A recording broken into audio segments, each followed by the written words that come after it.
Never saw a man meet death with finer courage. Don't let us stay in there too long.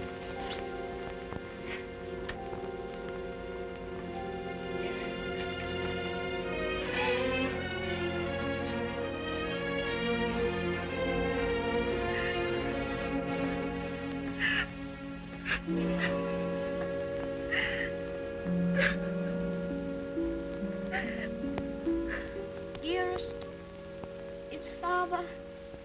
is Father well now? Yes, dear. He's well. He's quite well.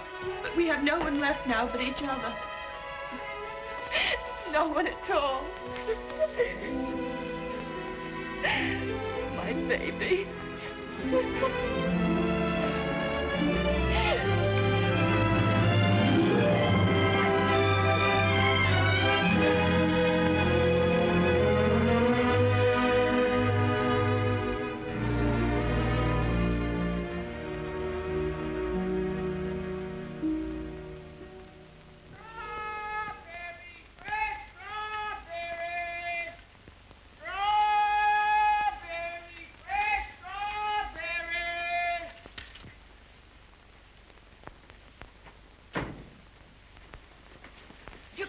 Mary, won't he? Ach, the darling. To think of him getting the like of that for his birthday. Sure, he'll be the happiest boy in all Brooklyn till he falls off of it. Yeah.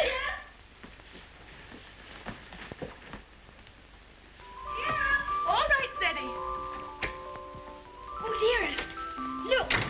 Mary's brother, Michael, has made it for me. And Mary's given me this book. It's The Adventures of Robin Hood and His Merry Men. Listen. Back, varlets. Touch maid Mary under your peril. However many you be, I defy you all. See, dearest, you're maid Marian, and I'm Robin Hood. They crowd around you. I'll never leave your side, however many there are. Oh. Now, dearest, you cry out, help me, Robin Hood. Help me, Robin Hood. Help. Varlets, no, I'm going. Help. There. Oh. Isn't that? You like it? Oh, my. Of all the events in my life, this is the most magnificent. Do you really like it, darling? It's what you wanted? It's exactly what I wanted. Oh, I do hope it is. Only you will be careful, won't you, and not let it run away with you or anything. I suppose I'm about the safest bicycle rider in the whole of Brooklyn. Do you mind that now, huh? No? Can I ride it now, dearest? Can I go now? Oh. I can't wait 1 minute. Mr. Hobbs has to see it, and Dick. Can I go now, dearest? At once? Yes, dear, only do be careful. Oh, there we are. Ceddie, do be careful of the street cars if you should get off the sidewalk. Wait a minute. Goodbye, dear. Goodbye. Oh, be careful, be careful, be careful. Good morning, Mrs. McGillicuddy. Good morning, Ceddie. A very good morning. How are your bones today, Mrs. McGillicuddy? Oh, none too good after the rainstorm yesterday. Oh, they ached last night something cruel. Ties me up in knots, the rain does. Does it? How very peculiar. But it's a fine day to go bicycle riding. Oh, I suppose so. For them that has bicycles and can ride them. I suppose everybody who has a new bicycle will take it out and ride it today. Glory be to goodness, and whose bicycle might that be? It's mine. It's my birthday present from Dearest. Oh, it's a daisy show. Fine enough for the president to ride. And it has all the latest improvements. Oh, sure, it sounds like the bells of St. Patrick. Sure, it's the luckiest boy in the world, child. Well, I'll have to be going. Oh, I nearly forgot. Please choose my apple now, Mrs. McGillicuddy. But would you mind keeping it for me until I get back? Sure.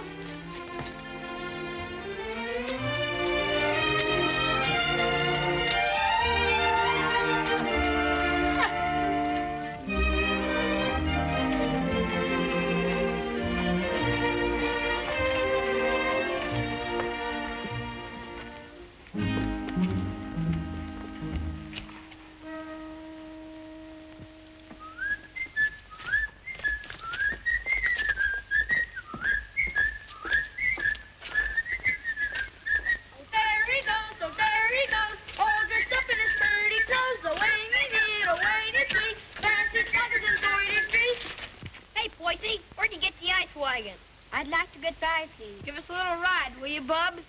I'm sorry, no.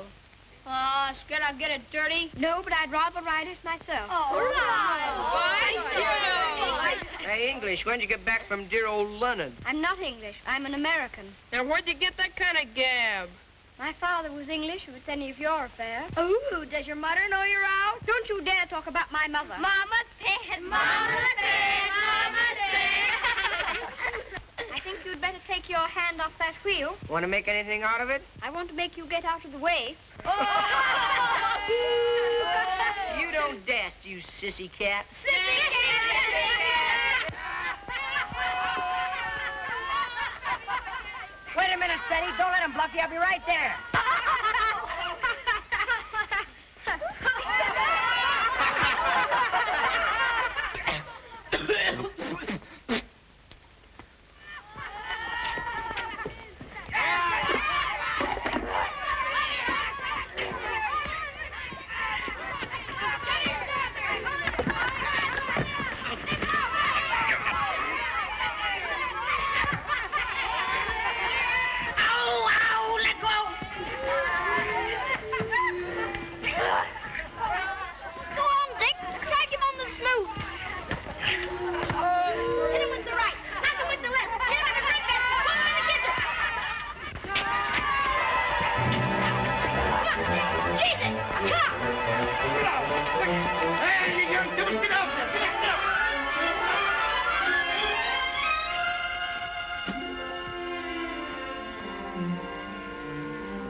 Why couldn't that copper leave us alone? We had him licked. Thanks terribly for coming to my rescue, Dick. Oh, Nix, that makes us even for me giving you the mumps. They didn't even scratch it. Gee willikers, where'd you swipe that? Dearest gave it to me. Isn't it magnificent? It's a lollapalooza. I want you to be the very first person to ride on it. Oh, thanks.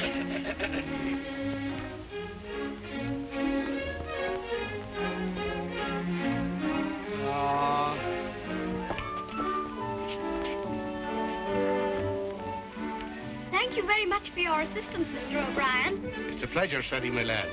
Of course, I think we might have won anyway. Sure, and don't I know it? But I had to keep you from committing murder. I tell you what, Dick. I'll just go once around the block, and then you can ride it down to Mr. Hobbs' store. Make it later, because right away I got to go see my brother Ben off. He's going out west. Who is he? Where? Texas? No, Chicago. Oh, that would be splendid, riding Mustangs and shooting bears. There's my brother Ben now. Come on, Dick. I've got to leave. Well, come on down to Mr. Hobbs' store as quickly as you can.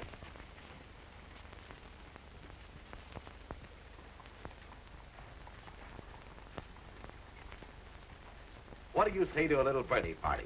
Ginger pop and cookies and some candy. That would be perfect, Mr. Hobbs. Only, Only? well, Dick's coming very soon. And I was thinking, if we could wait. I guess there'll be enough to go around. There's a lump coming, I think. Quite a big one. What are you reading, Mr. Hobbs?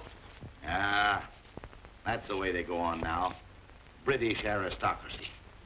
I've got no use for them. Earls and marquises going around as if they was lords of creation, wearing their coronets. Did you ever know any marquises, Mr. Hobbs? Or earls? I should say not. I'd just like to catch one of them inside here, that's all. I'll have no grasping tyrants sitting around on my cracker barrels. Perhaps they wouldn't be earls if they knew any better. Oh, wouldn't they, though? They just glory in it. It's in them. They're a bad lot. Here you are, Dick. Just in time for Ceddie's birthday feast. Gee, Manetti, ginger pop and everything. Here's to your health, Ceddie. Many happy birthdays. Thank you very much, Mr. Hobbs. Why, Mary. Come on home, darling. The mistress is wanting you. Oh, glory be. Would you look at your face? I'm very sorry, Mr. Hobbs, but I shan't be able to stay for the feast. Is there anything wrong with Dearest? Not at all, so there's nothing the matter with her. What's happened, Mary? Now, don't be asking me any questions. Queer, strange things happening to it. If you'll forgive me, Mrs. Errol, you must not disregard the great position to which your son has fallen heir through the death of his uncle, your late husband's brother. But what it amounts to, Mr. Havisham, is that you want to take my boy away from me. Mrs. Errol, you must remember that I'm acting quite impersonally and simply as the lawyer of the Earl of Dorincourt. The Earl of Dorincourt disowned his son and has refused to recognize his grandson until now. Why should I give up my boy? Oh, I'm afraid I've been very stupid, Mrs. Errol. I should have told you. My instructions are that you shall accompany Lord Fauntleroy to England. Oh. However, I must remind you that Lord Dorincourt is not very friendly toward you. He's an old man and has always had very strong prejudices against America and Americans and was bitterly opposed to his son's marriage. He's fixed in his determination not to see you. You live at the lodge, and a suitable income will be provided for you. The only stipulation is that you make no attempt to visit your son at the castle, nor even enter the park gates. There's your sister, Mary. Hello, Bridget. Why, what's the matter? Mrs. Michael, it's worse. We've no money and we can't pay the rent. I don't know what I'm going to do about the children. I'll let you not be bothering me now, Bridget. I've more important things to attend to. I wonder what your husband's wishes would have been in this matter. You knew my husband? Yes, I knew Captain Errol well and liked him, as everybody did. He was greatly attached to his old home. Yes, I know. He, above everyone, would have appreciated what this means to your son, the very great advantages he'll have. Yes, you're right. My husband would have wished it. Mr. Havisham, I must ask you to let me tell Ceddie about this in my own way and in my own time. He must never know his grandfather dislikes me.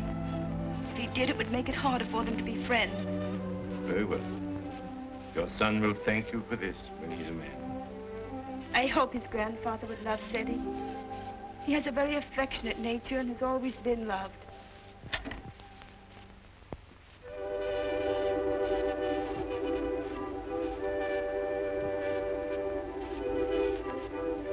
This is Mr. Havisham, dear, whom your grandfather has sent to see us, all the way from England. How do you do, sir?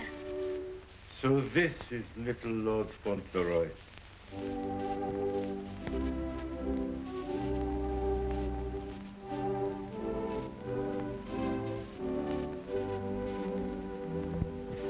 You see, dear, your grandfather has no more children now, and he's very lonely. So he wants us to go and live with him in England. Because he's an earl, and you are his heir, you will have a new name, Lord Fauntleroy. And someday you will be the Earl of Dorincourt.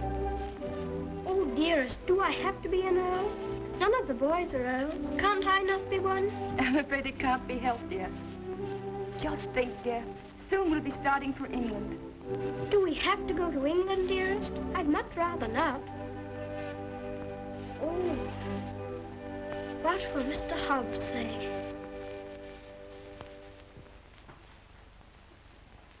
Anything else, ma'am? How much is your table butter? 13 cents a pound, ma'am. 13.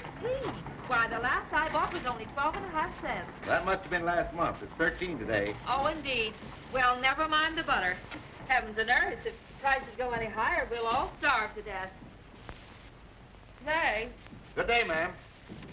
Hello, Ceddie. What's the matter? Mr. Hobbs, do you remember what we were talking about yesterday morning?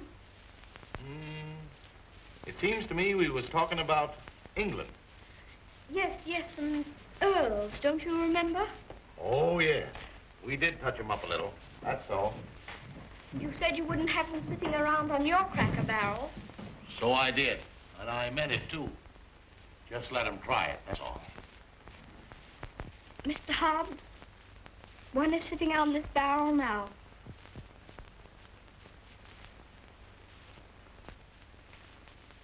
What? Yes, I am one. Or I'm going to be. I won't deceive you, Mr. Hobbs. It's the heat.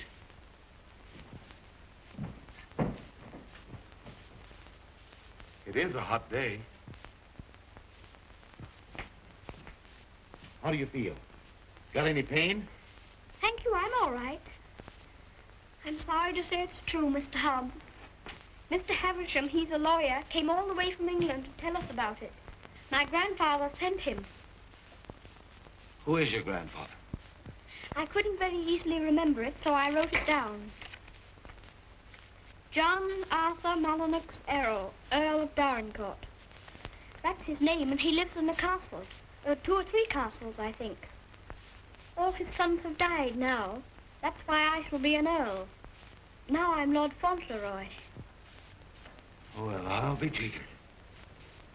One of us has got a sunstroke. Oh, no, we haven't. We'll have to make the best of it, Mr. Hobbs. What did you say your name was? Cedric Errol, Lord Fauntleroy. Well, I am jiggered. Well, you always did talk more English than American. You think there's no getting out of it? I'm afraid not, Mr. Hobbs. Dearest says that Father would wish me to do it. But if I have to be an earl, I can try to be a good one. I'm not going to be a tyrant, Mr. Hobbs. And if there's ever to be another war with America, I shall try and stop it.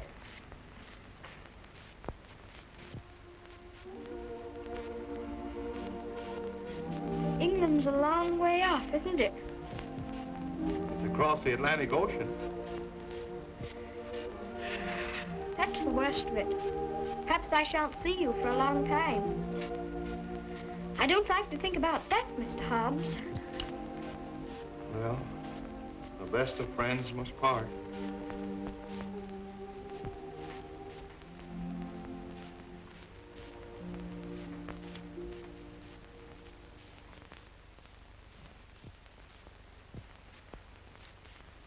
I'm afraid, Mr. Havisham, our American food must seem very strange to you. A little, ma'am.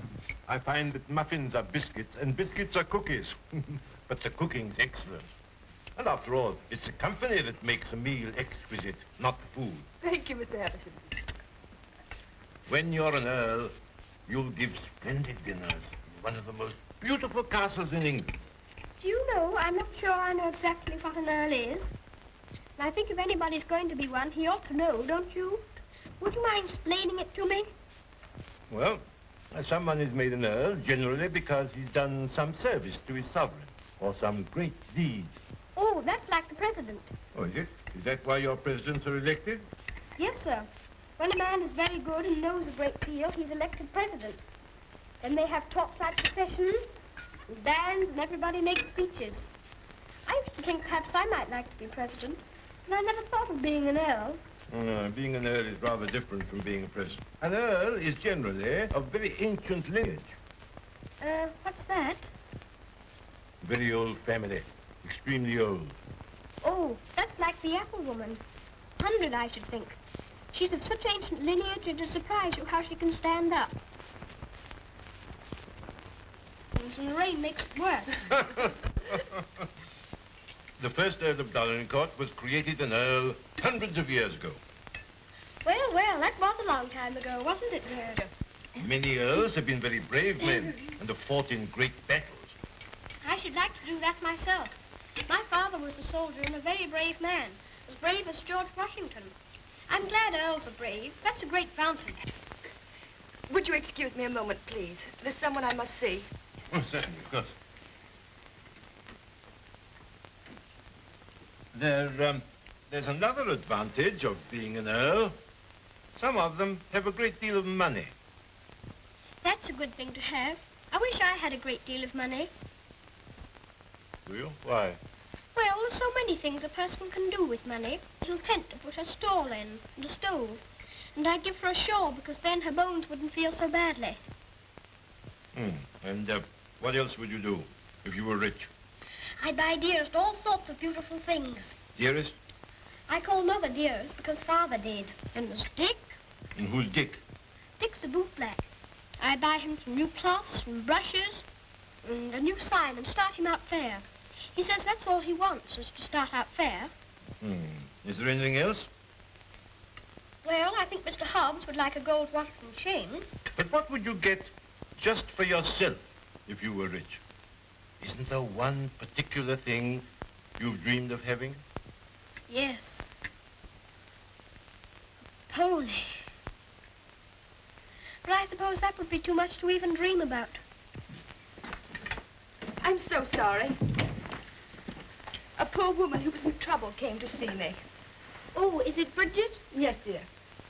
I wish we could do something for her. She has 6 children, and her husband is out of work. He has inflammatory rheumatism, and that's the kind of rheumatism that's dreadful. Before I left Dorincourt Castle, the Earl said that if you expressed any wishes, I was to gratify them and give you anything you desired. Now, here are £5, and your money, $25. If you have any desire to assist this poor woman, I'm sure your grandfather would wish it. Can I have it now? Can I give it to her this minute? May I be excused, please, dearest? Yes, Ceddie. Bridget! Bridget, wait a minute. Here's some money. My grandfather gave it to me. It's for you. That's a great deal of money, Mr. Havisham. We've never had very much. I'm just beginning to realize the great power Ceddie will have. Such a child still. I'm a little afraid. I think from what I've seen of him, that you have nothing to fear. Oh, I hope not. He mustn't be spoiled by all these wonderful changes.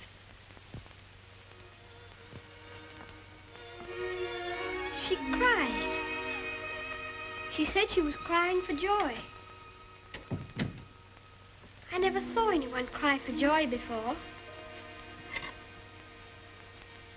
My grandfather must be a very good man. It's more agreeable being an Earl than I thought it was going to be. In fact, I'm almost quite glad I'm going to be one.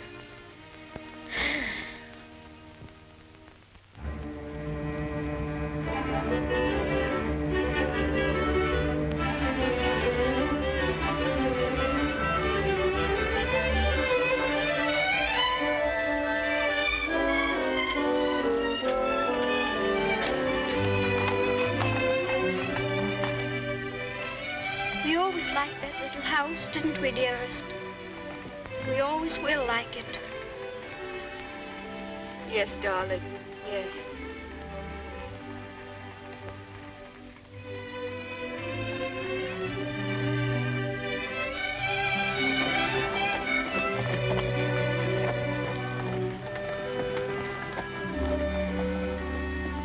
I've come to say goodbye.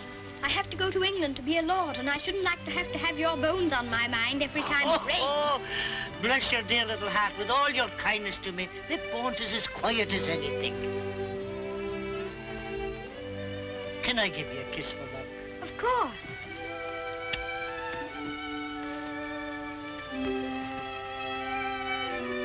Here's an apple to eat on the boat.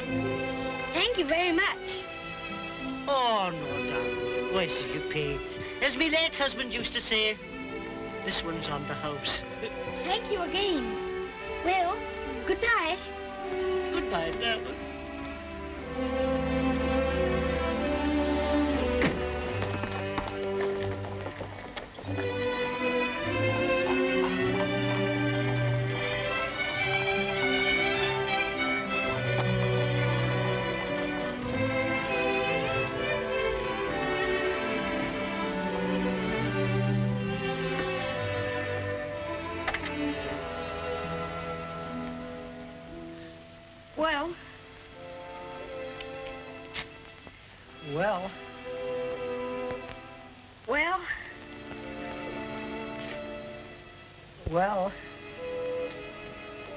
Well, goodbye. I hope trade will be good. Gee, if trade gets any better, I'll be rolling around in diamonds and pearls.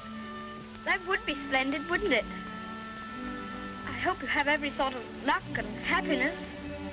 Thanks, same to you, and I hope you think about us sometime when you're way over there, as they say, on foreign soil. I'll think about you all the time, and I'll write to you, and you must write to me. Here's where you send your letter.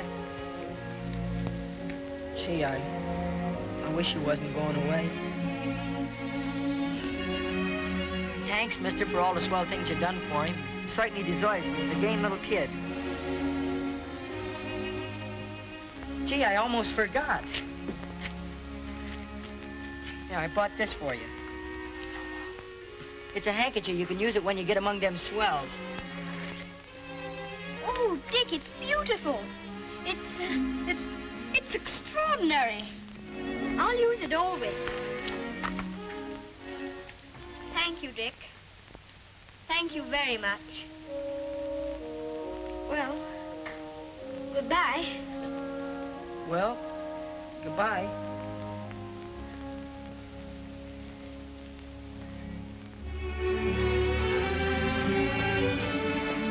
Would you mind very much not going in with me?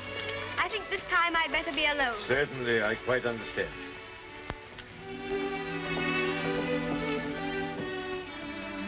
This is for you, Mr. Hobbs.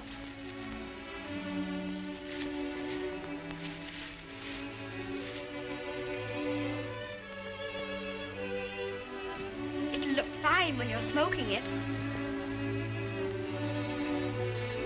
Why, Ceddie, that's just what I wanted for a long time.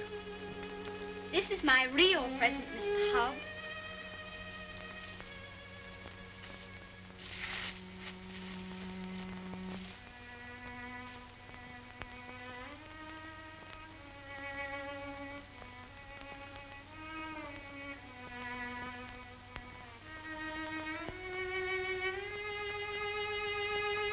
Something written on it, inside the case. I told the man what to say. You read it.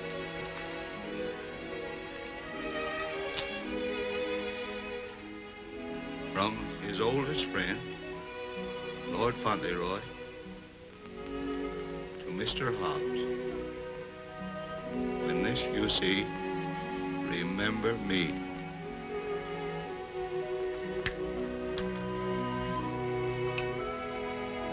When this you see, remember me.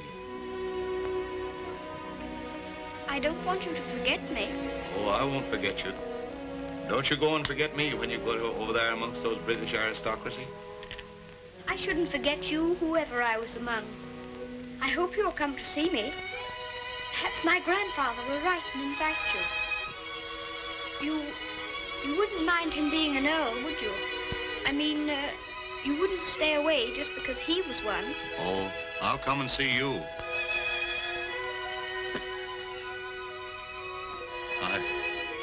I won't be able to help myself.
Dorincourt Castle, dearest? No, this is Court Lodge, where you're...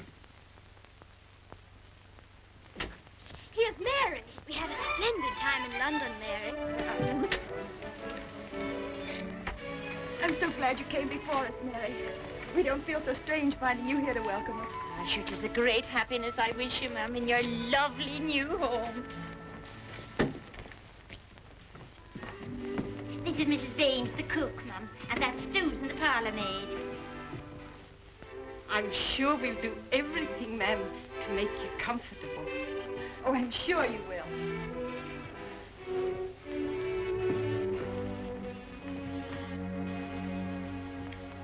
I must say goodbye. The carriage is waiting to take me to the castle. I must tell the Earl of your safe arrival. He needn't go tonight. I'd so like to have him with me my first night here. No, I'm sure Dorincourt won't expect his grandson tonight. Tomorrow will be time enough. I dread so to tell him that we're not going to live together anymore. I'm a coward, I know. Putting it off so long, but it's the most difficult, the most cruel thing I've ever had to do.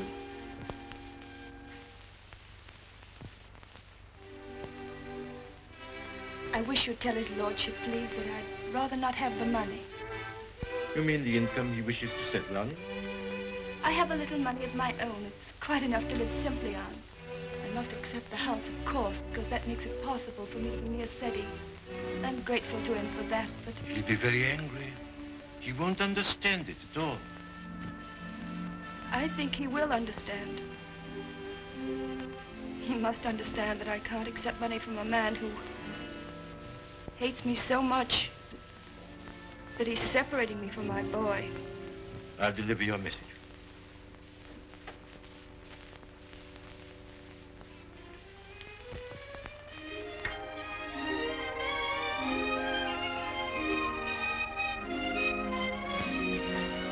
I think it's beautiful here. Don't you, dearest?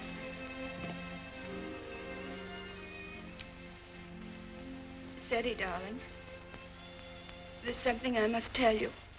You're not going to understand it, I know. But I want you to believe me as you always have when I tell you it's for the best. Tomorrow, Mr. Havisham will take you to your grandfather, and you will live with him at the castle. But I shall not go with you. This pretty house will be my home, and Mary will be here to look after me. But, dearest, you don't mean... You can't mean that we're not going to be together, just as we've always been. Oh, no, I can't. I couldn't. I won't. I won't. Ceddie, you must be brave and sensible. If there are some things you can't understand now, you'll understand them later. It's best for you to live there. There are good reasons why it is. You mean you want me to go away from you? Of course not, darling. But now you're growing older, and we must trust and help one another without asking any questions. You know, Ceddie, your grandfather loves you, wants you to love him. He's so kind, he wants you to be happy and to make other people happy.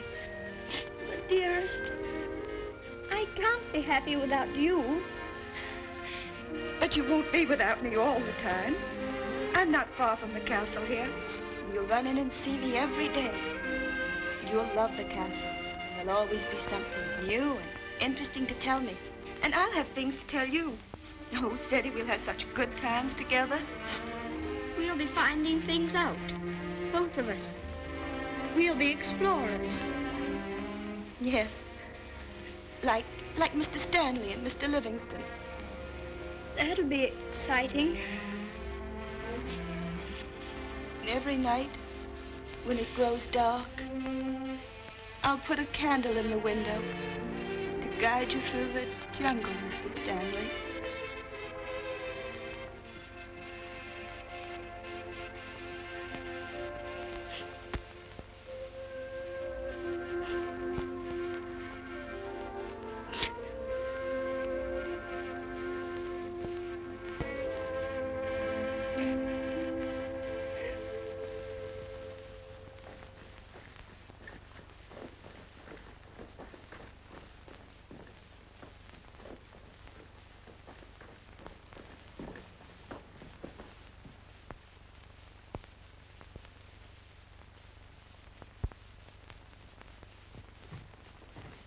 Ah, Newick, how's his lordship? Oh, he's in a rare mood this evening, he is.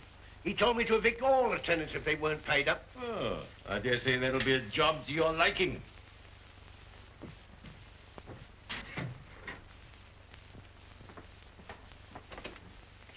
Oh, sir. Ah, Purvis. Glad to see you again. I'm very glad to see you, sir. Oh, idiot! Do what you're told. Read what's ordered. Gout. Oh, yes, sir. These last few weeks have been the worst I've ever known, sir. I am surrounded by a lot of incompetent nincompoops. Shut the door, you blockhead! I can't stand him no longer, Mr. Purvis. He's too much for any man. Cursing and swearing and calling people out the names like he does. And it ain't just today, it's every day. Thomas, you brought in the 63 port. He prefers the 51. Oh, I to know he didn't say. 60 on the bottle. What business you got drinking port anyway in these conditions? I can't feed and house every lady lout in the parish, and I won't. You and your poor. I've had enough of them. But, my lord. Mr. Mordaunt is with him, sir. I said all I had to say, and now I say good night. Good day, my lord. Good day. beg your How'd you do, Mr. Havisham? Mr. Mordaunt. Mr. Havisham, my lord.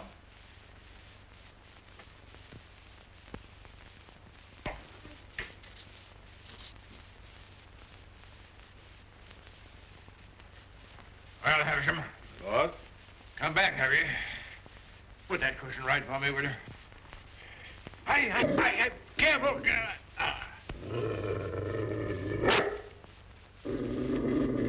What's full of hot needles? Well, what have you got to tell me? Lord Fauntleroy and his mother are at Court Lodge. They bore the voyage excellently and in good health. Ah. What else? His lordship remains with his mother. I'll bring him to the castle tomorrow. Oh, go on. Tell me everything. What sort of a lad is he? Never mind about the mother. What sort of a lad is he, I say? It's rather difficult to judge the character of a child of 9. A fool, huh? Clumsy cub. I don't know much about children, but I thought him rather a fine lad. Healthy, well grown, eh? Apparently healthy, quite well grown. Straight limbed, well enough to look at. Rather handsome, my lord, as boys go. Huh. Although I'm scarcely a judge. I dare say you'll find him a little different from most English children. Oh, no doubt of that. American children are the most impudent and worst brought up in the world. I've heard that often enough. In his case, I would hardly call it impudence. The difference is, I think, that he's lived more with older people than with children. And I should call it a mixture of maturity and childishness. Exactly. Beastly, impudent, bad manners. That's what it is. I have a message to deliver from Mrs. Errol. I want none of her messages. The less I hear of her, the better. But this is rather an important one. She prefers not to accept the income you propose to settle on her. What's that? What do you say? She says it's not necessary. That is, the relations between you are not friendly. Not friendly? I should say they were not friendly. Mercenary, sharp-voiced American. Lord, you could hardly call her mercenary. She's asked for nothing. Ah, all done for effect. She thinks she can wheedle me into seeing her. Thinks I shall admire her spirit, but I don't. She shall have the money sent to her whether she likes it or not. She won't spend it. I don't care whether she spends it. She shall have it sent to her. She shan't tell people that she's got to live as a pauper because I'm doing nothing for her. Huh?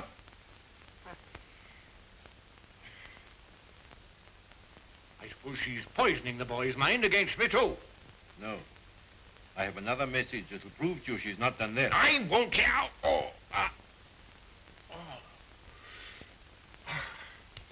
She asks you not to let Lord Fauntleroy hear anything that might lead him to understand that you're separating him from her because of your prejudice against her. She says he wouldn't comprehend it. That it might make him fear you in some measure, or at least cause him to feel less affection for you. She wants there to be no shadow on your first meeting. Come now, Havisham, come now. You don't mean the mother hasn't told him? Not a word, my lord. Nothing has been said to the boy to give him the slightest doubt of your perfection. She's prepared to believe you the most amiable and affectionate of grandparents. In fact, he already regards you as a wonder of generosity.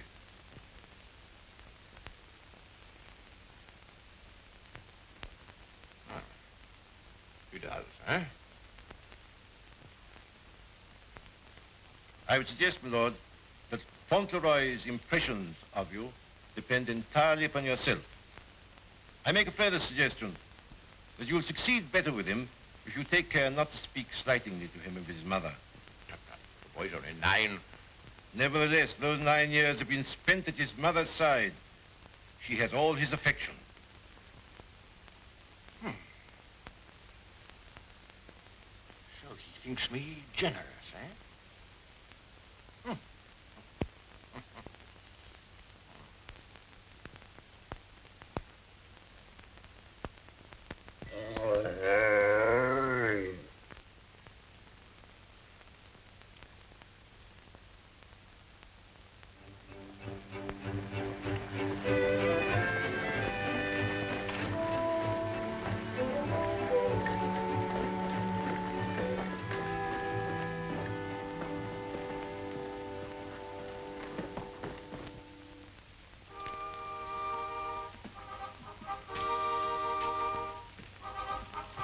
Service, this is Lord Fauntleroy.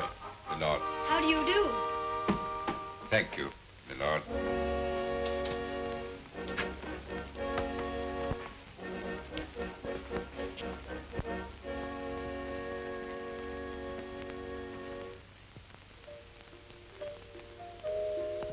My lord.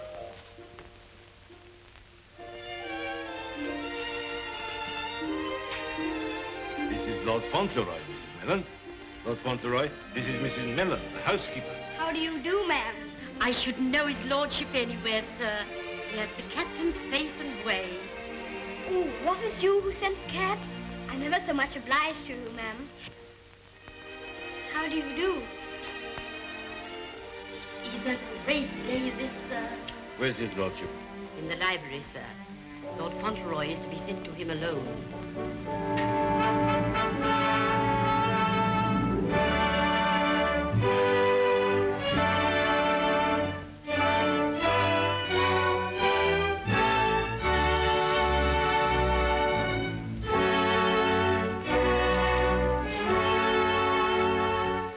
Lord Fauntleroy, my lord.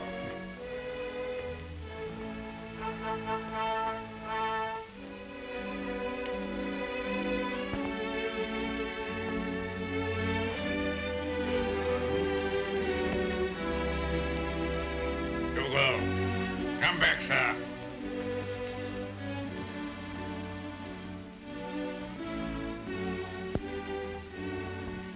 How do you do, sir?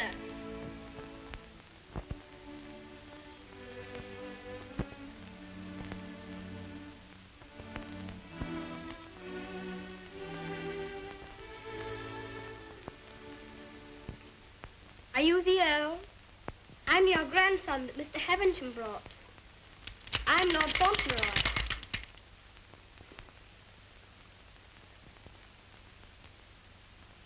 I hope you're quite well. I'm very glad to see you. Ah, you're glad to see me, are you? Yes, very.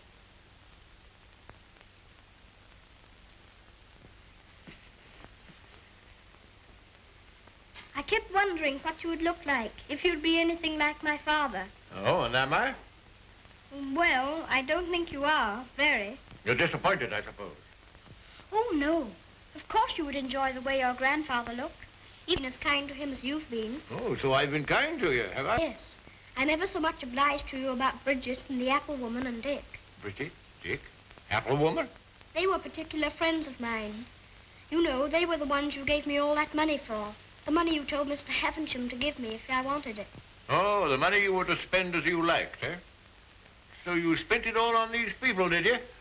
Bridget, Dick, and the apple woman. Yes, and I gave Mr. Hobbs a gold watch and chain and a pipe. I put some poetry in the watch. It was, "When this you see, remember me." I'm going to miss Mr. Hobbs very much. Who is Mr. Hobbs? He was our grocer. Fancy vegetables and groceries, you know. He's my closest friend.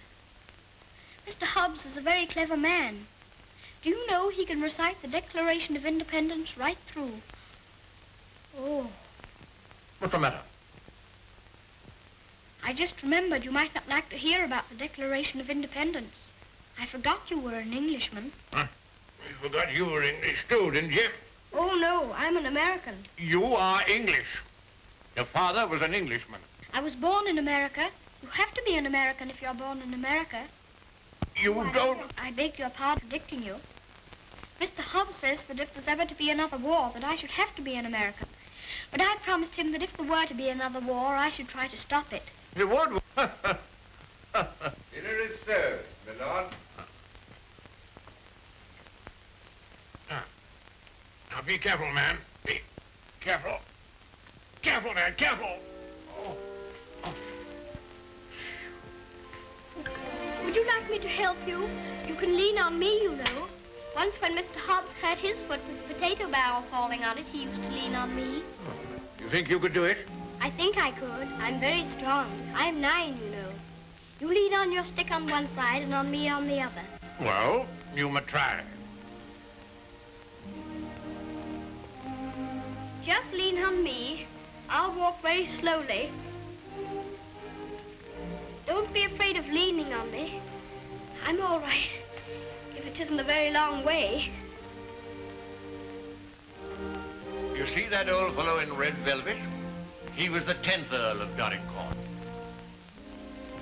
King George I decorated him for services during the war with Spain and Austria.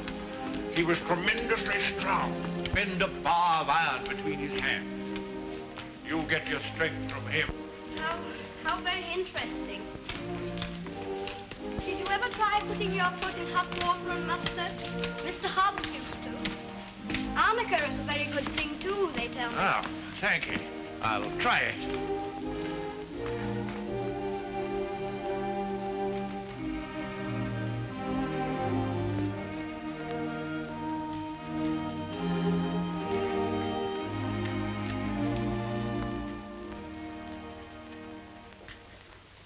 It is warm, isn't it?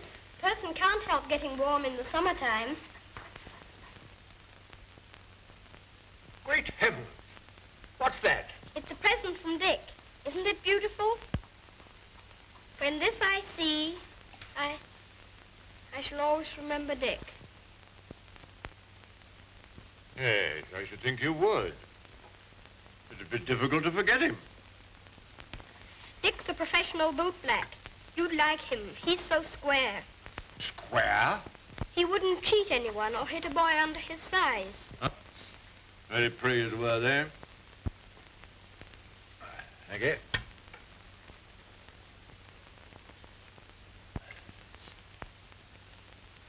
What's the matter?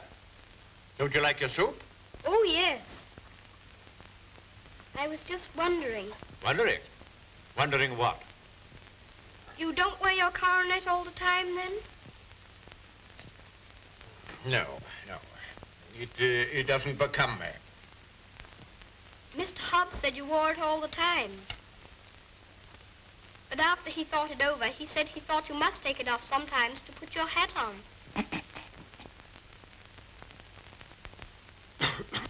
Yes, I take it off occasionally.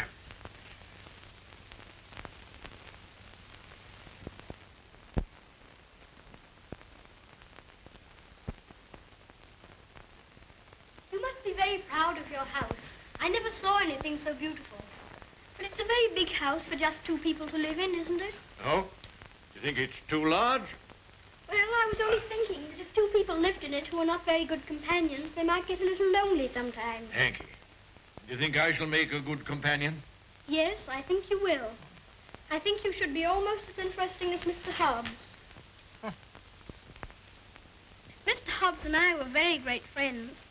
He was the best friend I had, except...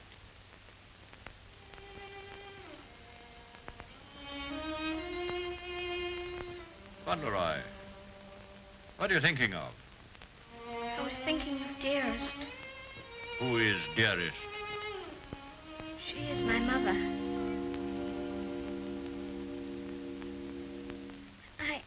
I think I'd better get up and walk up and down.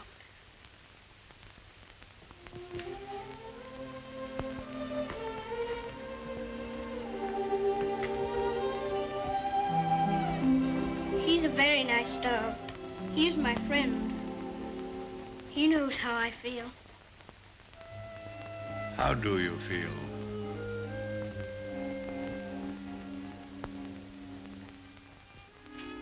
Come here.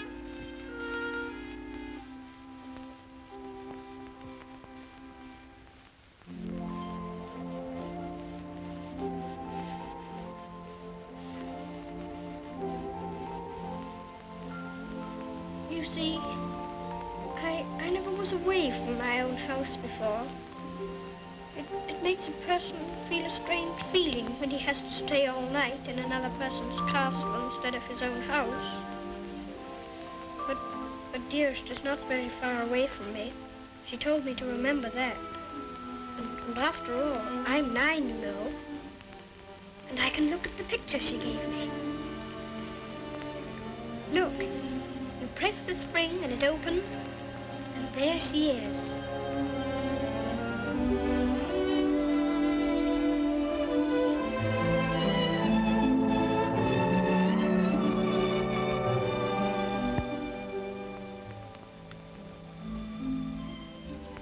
I suppose you think you're very fond of her. Yes, I do think so, and it's true. Mr. Hobbs and the others were my friends. But Dearest is my close friend. My father left her to me to take care of. When I'm a man, I'm going to work and earn money for her. Oh. What do you think of doing?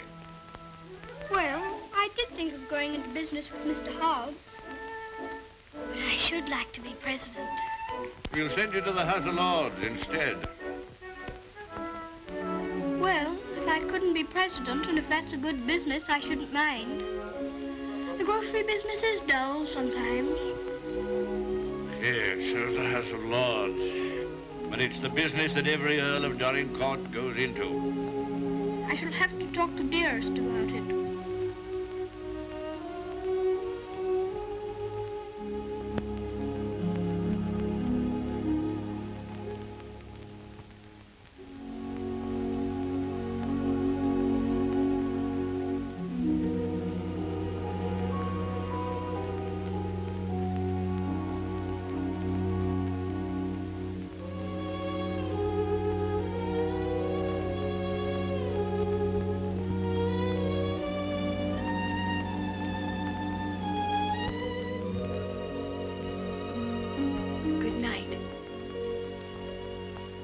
Keep you all the night.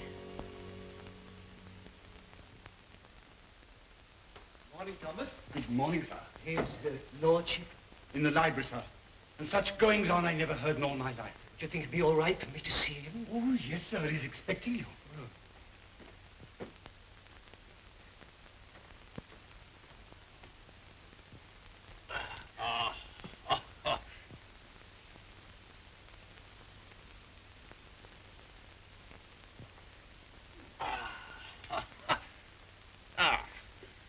Morning, Mordaunt. Found a new employment, you see. Any good at marbles, Mordaunt? My muscles are a little stiff, my lord, but I'll see what I can do. Oh, pity about that. I'd forgotten about your age.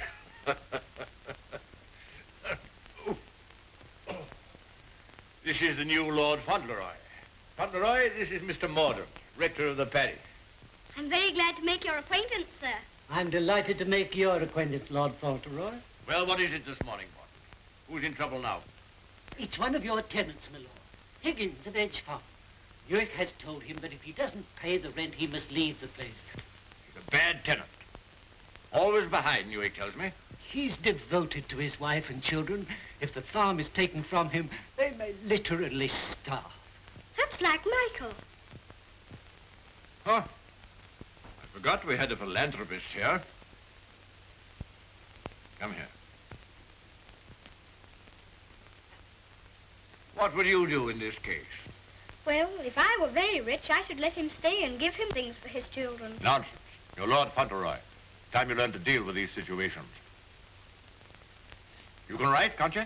Yes, but not very well. Well, go over to the desk and write Newick his orders.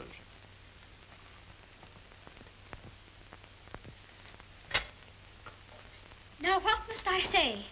You must say... Higgins is not to be interfered with for the present.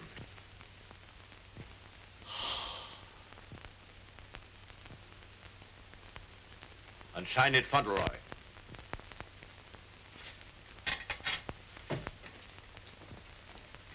Do you think it will do?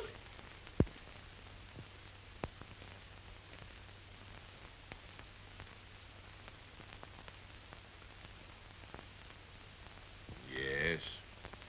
Higgins will find it entirely satisfactory. Mr. Hobbs always signed his letters that way, and I thought I'd better say please.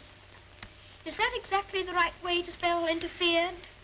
Well, it's not exactly the way it's spelled in the dictionary, but... I was afraid of that. Yes, Higgins won't complain of the spelling. I think you must be the best person in the whole world. Don't you, Mr. Mordaunt? I shall write and tell Mr. Hobbs. Oh, and what'll you tell him? I shall tell him I think you're the kindest man I ever heard of, and that you're always thinking of other people and making them happy, and that I hope when I grow up I shall be just like you. Just like me. There you are, Mordaunt. Take that with you.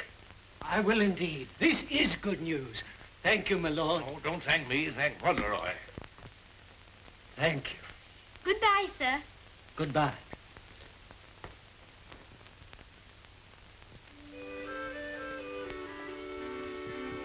May I go to see Dearest now? I think she'll be waiting for me. There's something for you to see in the stables first. Ring the bell. In the stables? If you please, I'm very much obliged, but I think I'd better see it tomorrow. She'll be expecting me all the time. Ah, very well. We'll order the carriage. And you don't care to see what's in the stables? Oh, I do, I do. Oh, it doesn't matter. It's only a pony. Pony? Whose pony is it? Yours? Mine. Yes. Oh, I never thought I'd have a pony. I never thought that. How glad Dearest will be. You give me everything, don't you? Wouldn't you like to see it? Of course I want to see it. I want to see it so much I can hardly wait. But I'm afraid there isn't time. You must see your mother this afternoon. You can't put it off till tomorrow? Why, she's been thinking about me all the morning, and I've been thinking about her. Oh, you have you? I'll ring the bell.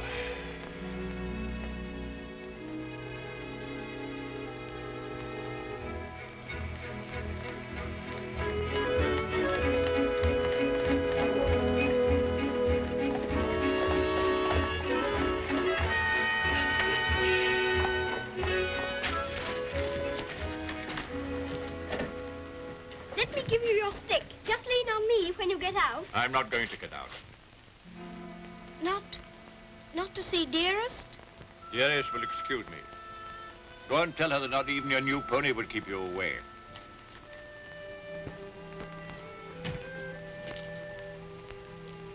She'll be disappointed. She'll want to see very much. I'm afraid not. The carriage will call for you as we come back. Drive on, Jeffries.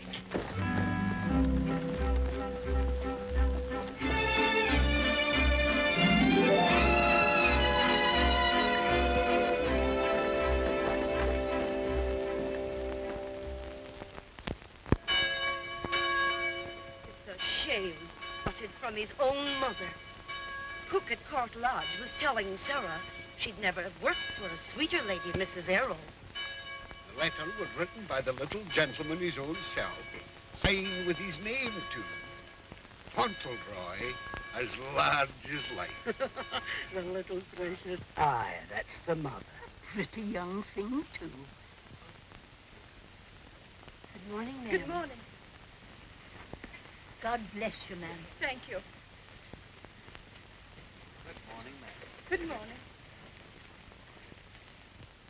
It's his lordship coming to services. That's a new notion.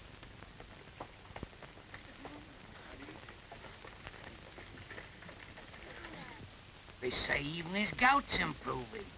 Look at the young lord. He's Captain Cedric all over again. He's the captain's salt of a life. How glad the people are to see you. Take off your hat, boy. They're bowing to you. To me? How do you do? Good morning, God bless your lordship. Long life to you. Thank you. morning, my lord.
Oh, is this Mr. Higgins?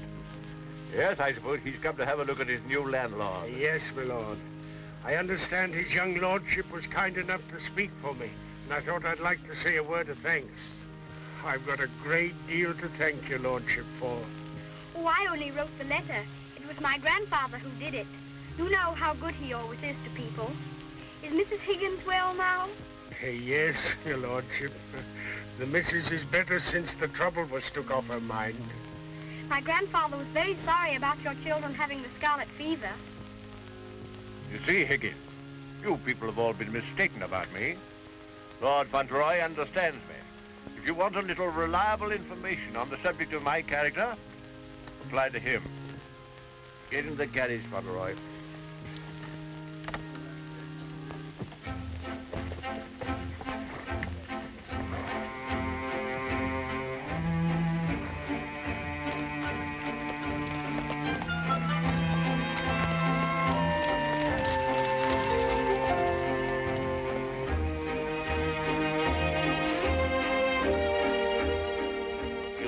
Mother very much? Yes, sir. I miss her all the time. You don't miss her, do you? I don't know her. I know. And that's what makes me wonder. She told me not to ask any questions, and I won't. But... See her almost every day, don't you? Isn't that enough? We used to see each other all the time. And we could tell each other things without waiting. Don't you ever forget about her? No, sir, never. I shouldn't forget about you, you know. If I didn't live with you, I should think about you. All the more.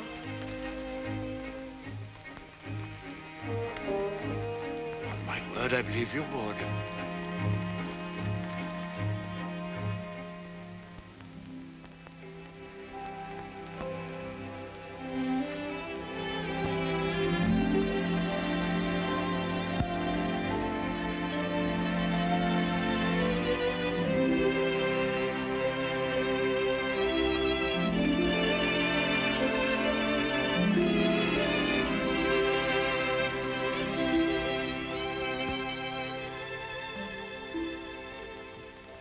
is such a good Earl, he reminds me of you.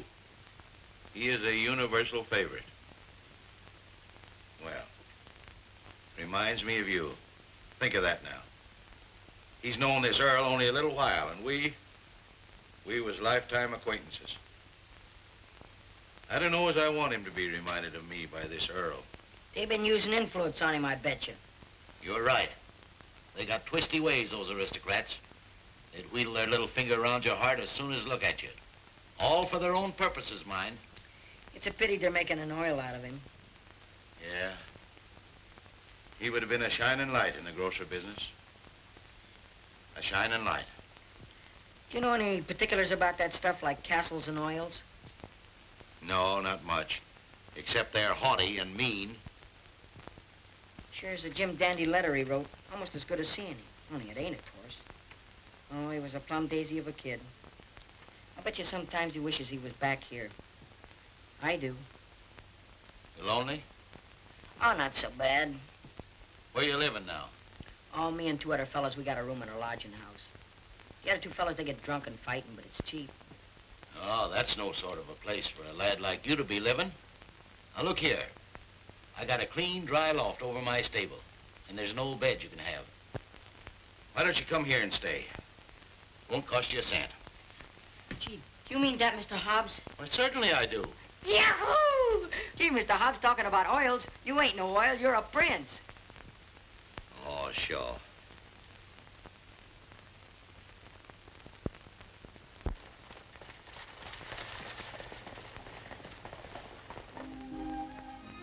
I wonder whether he will have an American accent. My dear, won't it be interesting if he has the Dorincourt eyebrows? When do we see the mother? Shh. I believe she's supposed to be kept in the background.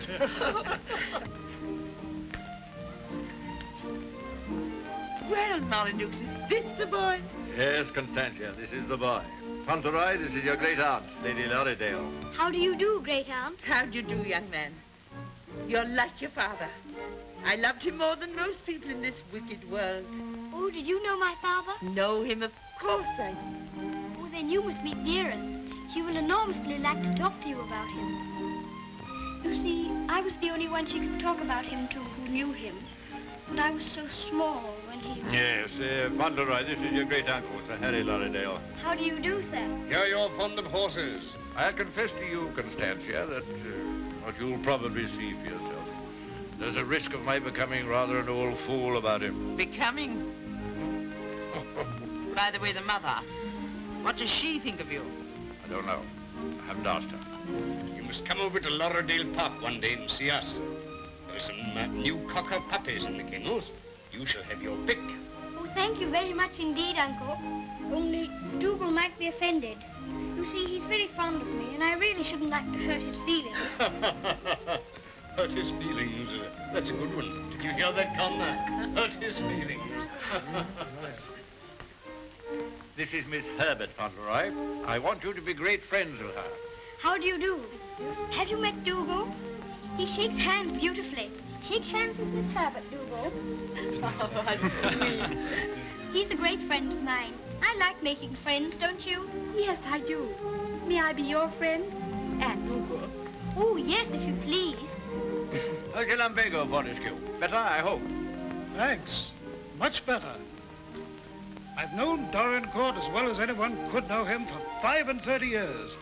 And that's the first time he's ever bothered to inquire about my health. Most extraordinary. Havisham, you're late. What's kept you? Beg your pardon, my lord. I was detained by extraordinary news. News? What? What news? Not now, if you don't mind. Later, my lord, later.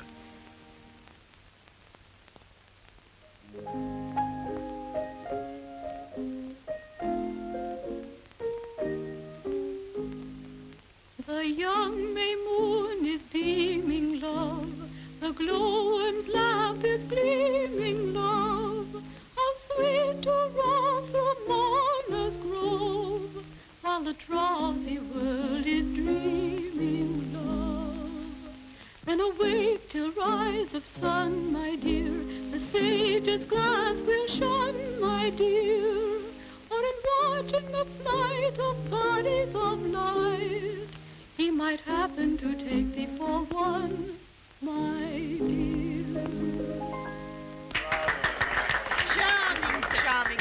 What a sweet song. Delightful, my dear. Thank you, my dear. Thank you. Do you like music? Yes, I like it when you sing it. Dear my Lord Fauntleroy, why do you look at me so? I was thinking how beautiful you are. Oh, Fauntleroy, make the most of your time. When you're older, you'll not have the courage to say that. Nobody could help saying it. Don't you think she's pretty, too? Well, we're not allowed to say what we think. Lord Fauntleroy shall say what he thinks. I'm sure he thinks what he says. I think you're prettier than anyone I ever saw, except Dearest. I think she is the prettiest person in the world. I'm sure she is. And I must tell her how kind you've been to me. I never was at a party before, and I've enjoyed myself so much. Oh, I beg your pardon.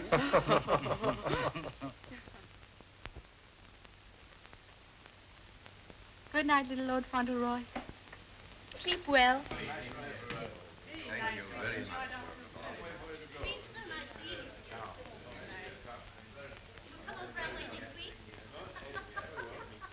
Good night. So glad you came.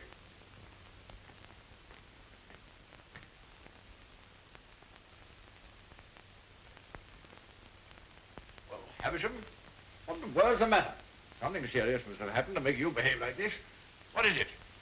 It's bad news. The very worst of news, my lord. I'm sorry I have to be the bearer of it. Why do you look at the boy so? You hang over him like a bird of ill omen. Has it anything to do with Fauntleroy?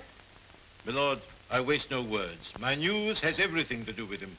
If we're to believe it, it's not Lord Fauntleroy who lies asleep before us, but only the son of Captain Errol.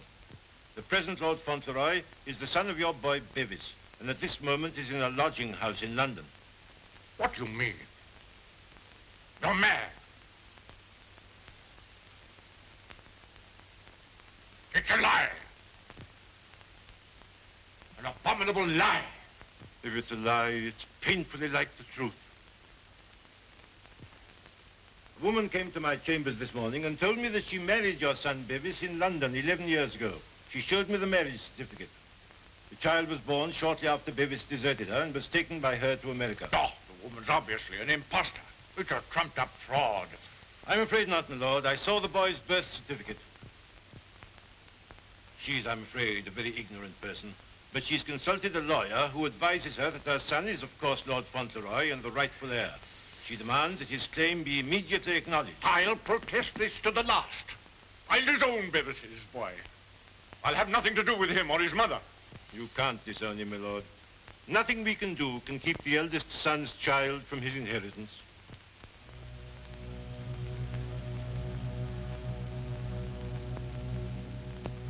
The woman you say is an ignorant, vulgar person, eh? She can hardly spell her own name. She's obviously uneducated and openly mercenary. And I objected to his mother.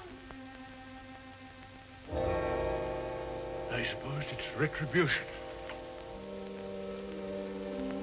If anyone had ever told me I could be fond of a child, I wouldn't have believed them. I always detested children. I owe them more than most. But I'm fond of him. Oddly enough, he's fond of me. You know, Havisham, I'm not popular. I never was. But he's fond of me. Never was afraid of me. Always trusted me. Yes, Havisham. He'd have filled my place better than I filled it. He'd have been an honor to the name. You rang, my lord? Take Lord Fauntleroy to his room.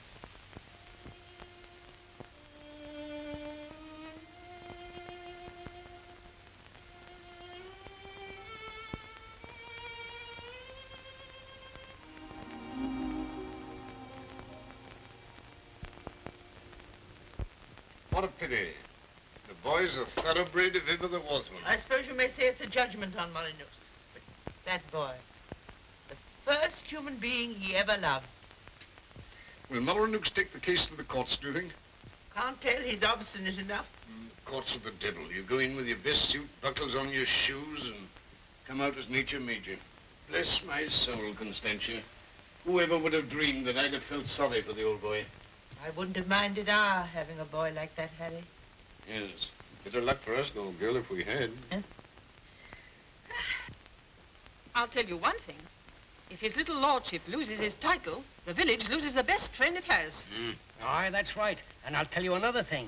It'll drive the Earl mad if this goes wrong for him.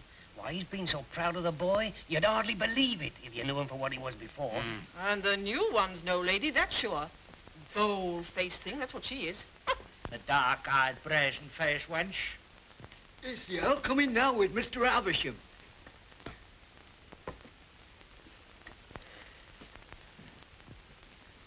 You've someone here calling herself Lady Fauntleroy. I want to see her. Aye, come the ways, my lord. This way, my lord.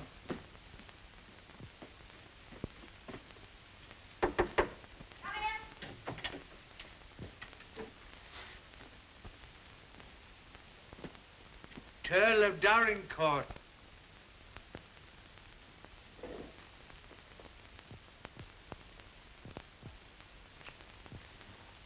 Pleased to meet you, I'm sure, my lord.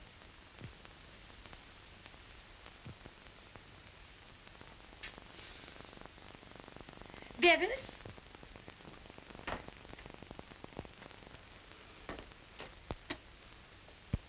Go shake hands with your grandpa.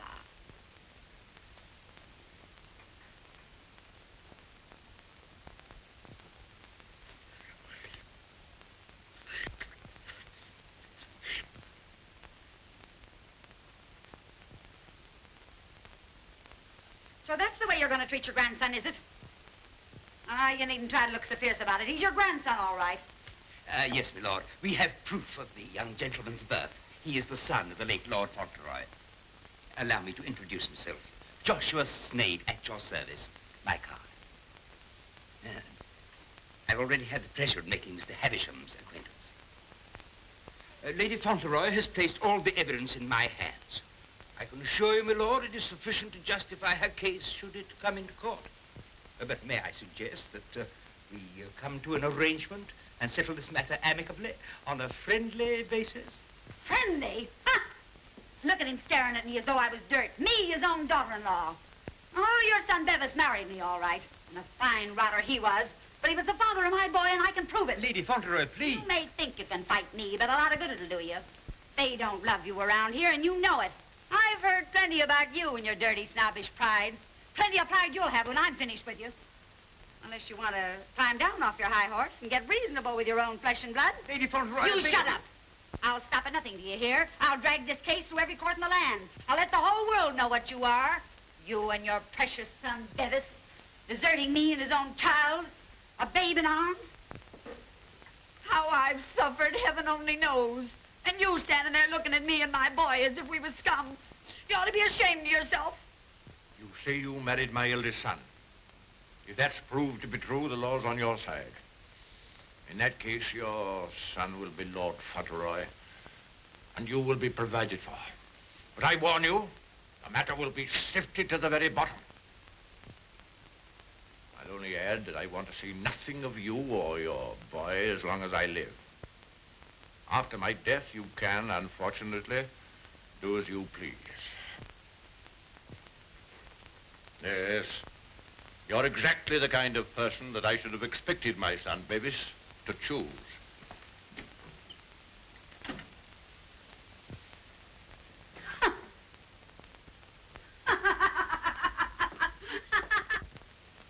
I'm afraid, Dorincourt, there can be no two opinions. At least that's how I see it.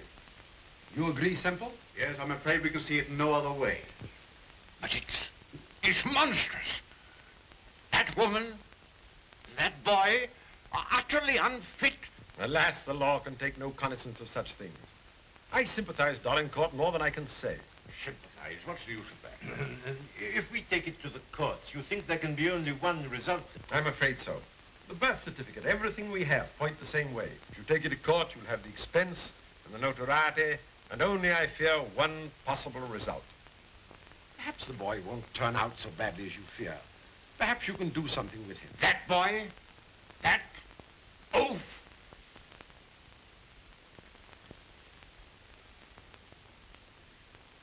With the other one. Yes.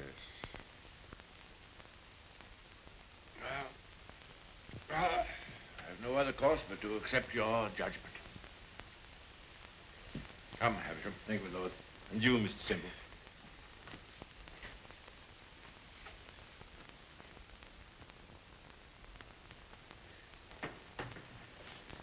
It's the Earl, ma'am.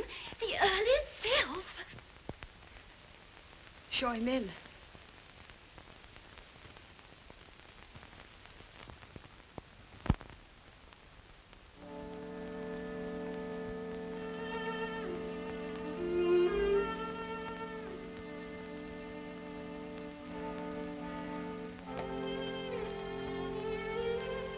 Mrs. Errol, I believe.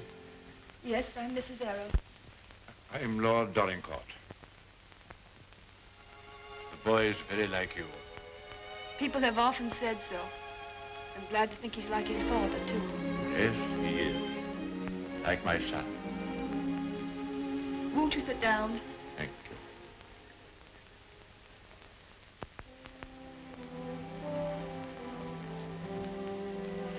I've come to tell you that I've had the very best, the highest legal opinion. I'm sorry. This outrageous woman and her child. Perhaps she cares for him as much as I care for Ceddie, my lord. Her son is Lord Fauntleroy. Mine is not. Yes, I'm afraid you're right. Perhaps you would prefer that Ceddie should not be the Earl of Dorincourt. It's a very magnificent thing to be the Earl of Dorincourt, my lord. I know that. But all I care about is that Ceddie should be what his father was. Brave, just, and kind, always. A striking contrast to what his grandfather is, eh? I haven't had the pleasure of knowing his grandfather. I know my little boy believes you. I know that Ceddie loves you. Would he have loved me if you told him why I didn't receive you at the castle? No. Honestly, I think not. That's why I didn't wish him to know. Well, there are very few women who wouldn't have told him. Yes, Ceddie is fond of me. And I'm fond of him. I can't say that I was ever fond of anyone before. But he pleased me from the first. I'm an old man. I was tired of my life. But he's given me something to live for. More than that. More than that. I'm proud of him. I was satisfied to think that one day he'd be taking my place as head of the family. I'm miserable. Miserable.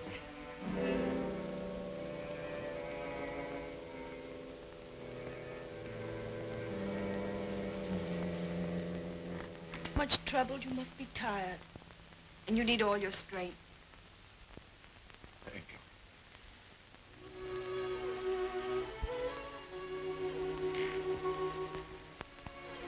Perhaps it's because I'm miserable that I've come to you. I used to hate you. I've been jealous of you. This wretched, disgraceful business has changed all that. After seeing this repulsive woman who... Well, I felt it'd be a relief to come to you. I'm an obstinate old fool, I suppose. I know I've treated you badly. But I've come to you because the boy cares for you. And because I care for him.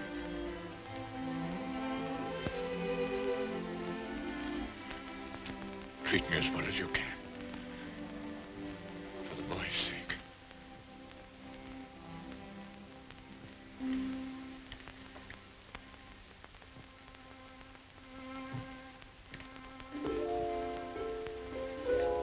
Whatever happens, he shall be provided for. Ceddie shall be taken care of now and in the future. Always. Thank you. You like the house? Oh, very much. It's a cheerful room. May I come back again and talk this matter over? As often as you wish.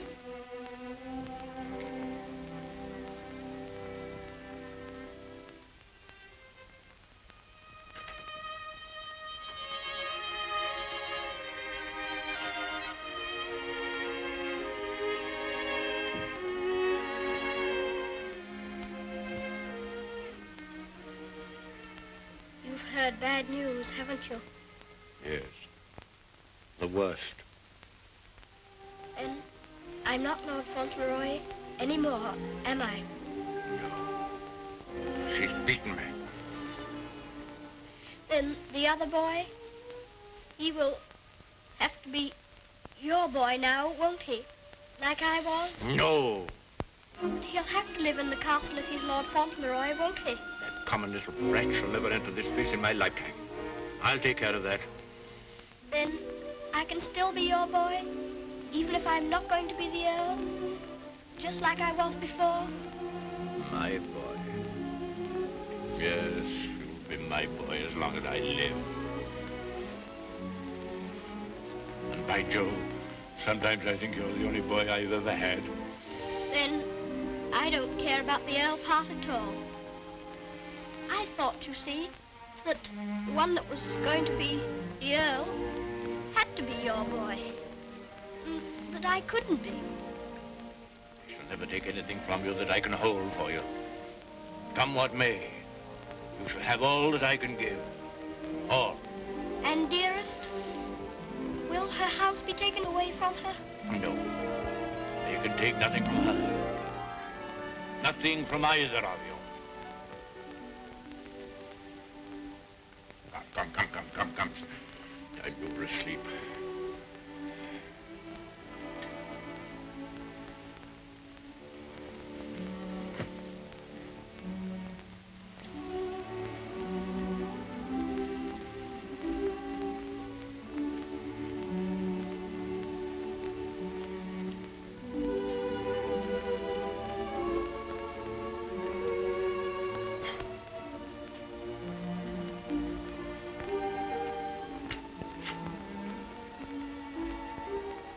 Good night, Grandfather. Good night, my boy.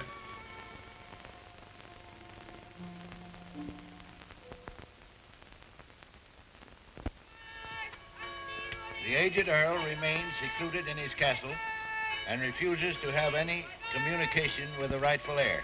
Oh, we know that stuff. They've been printing that for the past weeks. Is there anything new about Ceddie? Yes, here it says, the prospects do not look very bright for the false claimant, Cedric Errol of Brooklyn. Well, I'm jiggered. At last, they've succeeded in robbing him out of being an earl. I thought you was against oils. So I am. Ain't it just like him? Cheating the poor kid out of his rightful estates? Now, what's going to become of him? Well, I know one thing. He done everything in a well for me, and he can always come back here and have half of my shoe shining business. Well, now, I'll tell you, Dick. I'd always had it in my mind that Ceddie would come in with me someday. He'd be a shining light in the grocer business. The new Lady Fauntleroy was formerly an actress. She is said to have played in New York and London. Continued on page 5. Here's a picture of her.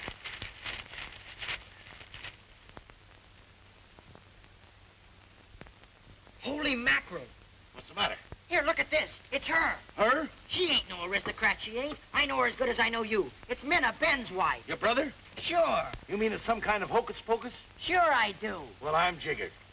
She was married before, but I never heard of her having no other kid but Ben's kid. You mean the one Ben went out to Chicago to look for? Sure. Maybe she had another kid in England. Maybe she did and maybe she didn't. We'd ought to do something about this. You're dead right we oughta. But we got to get the proper advice. Gee, I wished I knew Alderman Murphy. I know Alderman Murphy. You do? Yeah, come along. Let's go right now. Them Earls, they've always had a spite against us Americans ever since the Revolution. What a place. What a hole. I'm sick to death of it.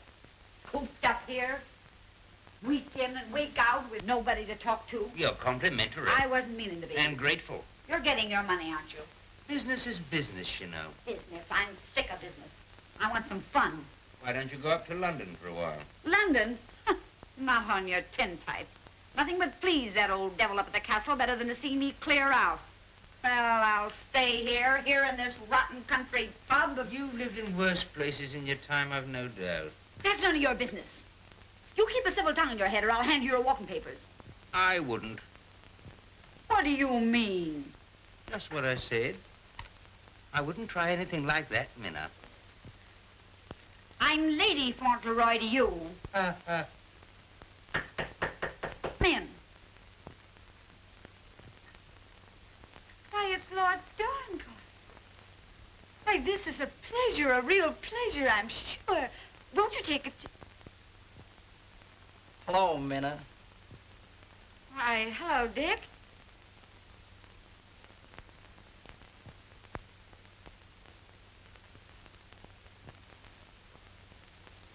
Hi, Ben. What are you doing here? Where have you been all this time? You know her? Funny if he didn't, seeing as how he was my second husband. Where's the child? What child? You know what child, our boy Tom. Oh, Ben. But you know, you must have heard. Someone must have told you. Told me what? It was pneumonia. Only 3 days and he was gone. It broke my heart. I meant to write you, but I didn't know where you were. If that's true, who is this boy you've got with you? That's none of your business, Ben Tipton. Can I see him? No, you can't. Tell us, please, why Mr. Tipton should not see your boy. Oh, hello, Uncle Dick. Well, I'll be jiggered. You shut up. You're a dirty pair, you are. Coming all this way to spy on me, trying to do me hurt. I'll have the law on you for the way you're hounding me. You... Silence! Come here, Tom.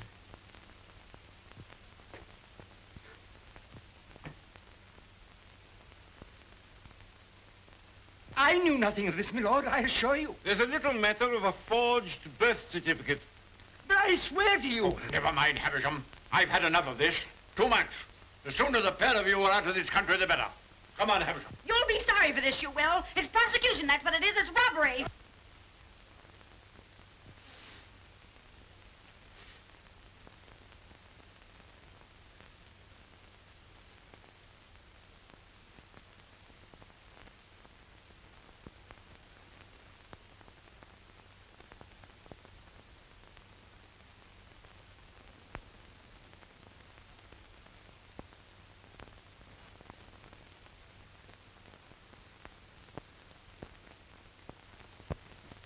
This will be somewhat in the manner of a museum, my lord? Well, not exactly a museum, Mr. Hobbs. They're portraits of my ancestors. Your aunt's sisters? All of them? I'll be jiggered. Your great-uncle, he must have had a family. Did he raise them all? I mean that they were earlier distinguished members of the family. Do you know, Earl, I used to have a very poor opinion of you aristocracy, but I've changed. I'll take you, for instance. You're a pretty good sort, even if you are an Earl. I'm very gratified.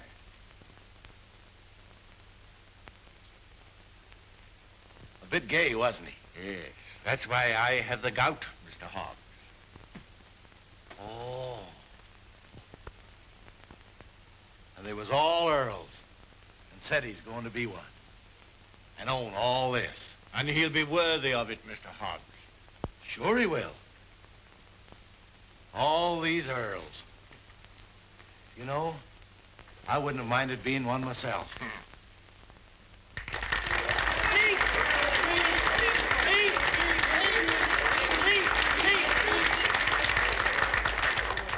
very much. It's such a lovely day. I always like having birthdays, but never one so much as this because you're all so kind to me. My grandfather wants everybody to be happy and comfortable, and I'll want it too when I'm grown up. I think that's all because I'm not very good at making speeches, but I must say that I'm very much obliged to you for liking my birthday. Ripping little nipper. Ain't he a daisy? I'll bet you boys elect him king someday. I didn't know the little fella could talk so good. Why, he makes a better speech than Alderman Murphy. By Jove. Well, I'll be jiggered. And I've another birthday present for you. Another one besides all the things this morning? Yes, the best of them all. Oh, dearest! Oh, dearest! Oh, dearest, I was wanting you here. I was wanting you here so terribly much. Were you, darling? Fauntleroy, your mother's come to live with us in the... To live with us? To live with us for always? Are you sure you really want me? We've always wanted you, but we weren't exactly aware of it. Well, Mr. Hobbs, it's so nice having you here with us. I dread to think of you ever going back to America. Not to live there. Not to live there. America's a good enough country for them that's young and stern, but there's faults in it. There's not an aunt's sister among them. Nor an Earl.